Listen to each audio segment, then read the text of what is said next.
Quan un obre la seva empresa, poques vegades pensa en el que és el més important: com donar-se a conèixer, com vendre millor el seu producte, com fer que la seva botiga sigui realment atractiva, com seduir el consumidor. Són només algunes de les preguntes que ara mateix contestaran els directors de les agències de publicitat més importants de la demarcació. Jo abogo per la publicitat, més que per la publicitat, per les relacions públiques. Avui en dia, si volem fer una bona publicitat, crec que és important que tirem, com que tots estem en crisi, una crisi bastant forta que estem vivint, crec que el més important és apostar per les relacions públiques. Què ens implica això? Ens implica que tenim una inversió relativament baixa i crec jo que els resultats són més alts que el que s'entén per la publicitat pura i dura.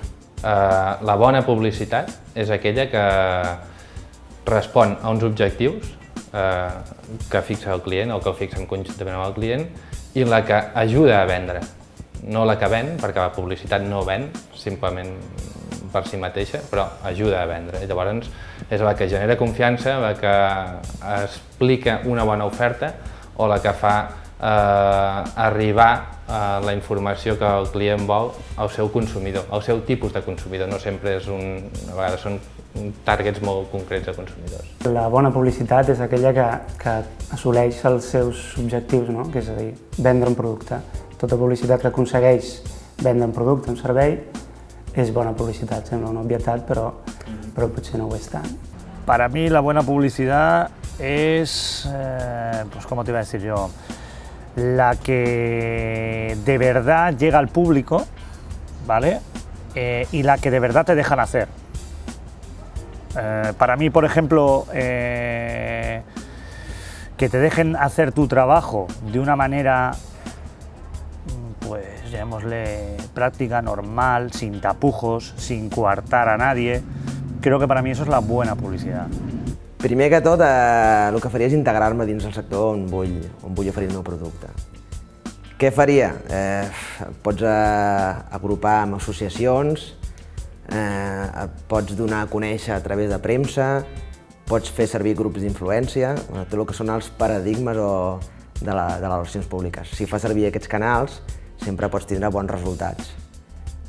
I això, a més, et permet tindre unes bones expectatives amb una inversió realment baixa. El que nosaltres analitzem primer de tot és quin tipus de botiga tens, quin és el teu producte, qui són els teus clients, on t'estàs situat, quins són els teus punts forts, quins són els teus punts dèbils, què fa la teva competència i sobretot quin pressupost tens. És a dir, en funció, podríem fer ara un llistat de moltes coses que es poden arribar a fer amb comunicació. Hauríem de veure en cada cas quin pot ser el més eficaç i el més eficient. És a dir, eficient el que amb els mínims recursos aconseguim millors resultats. Bueno, una via, jo tiro barro per mi casa, jo soc informàtic, i una via important i barata avui en dia és tota la via tecnològica, internet, bàsicament.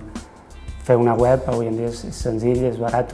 Fer un blog, entrar a Facebook, entrar a Twitter, qualsevol xarxa social, tumble, ara hi ha patades de xarxes socials.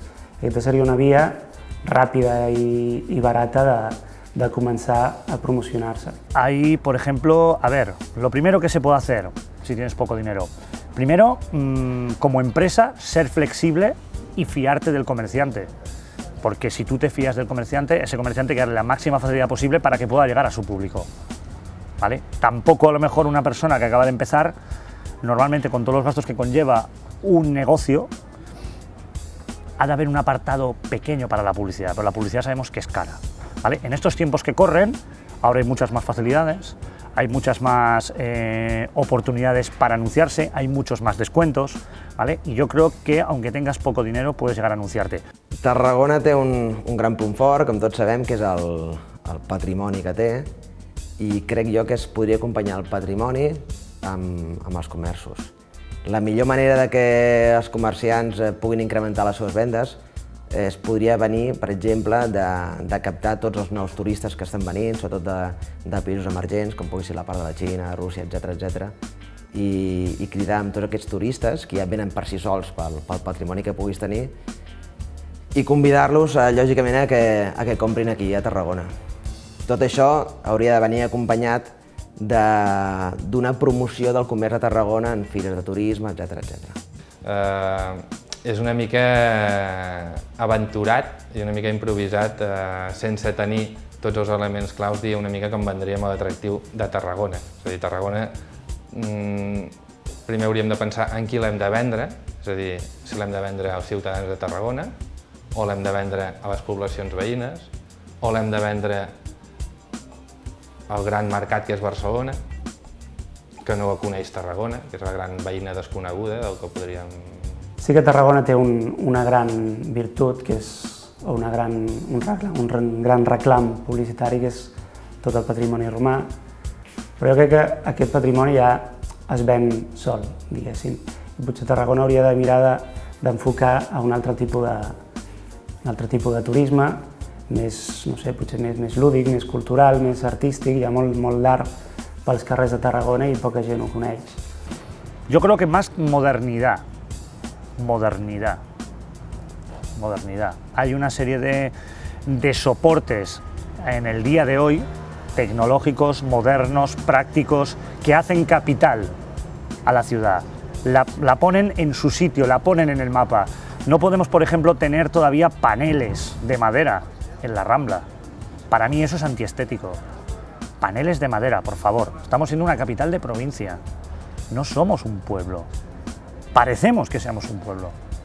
O sea, hay que poner la ciudad moderna, hay que poner tecnología nueva, hay que dar oportunidad al empresariado joven o al emprendedor local. Dar oportunidades. Y vuelvo a insistir como insistía antes, no coartan los proyectos. Yo sé que esto que estoy diciendo no le gustará a según qué personas, pero hay que ser claro. Y siendo claro se llega a los sitios.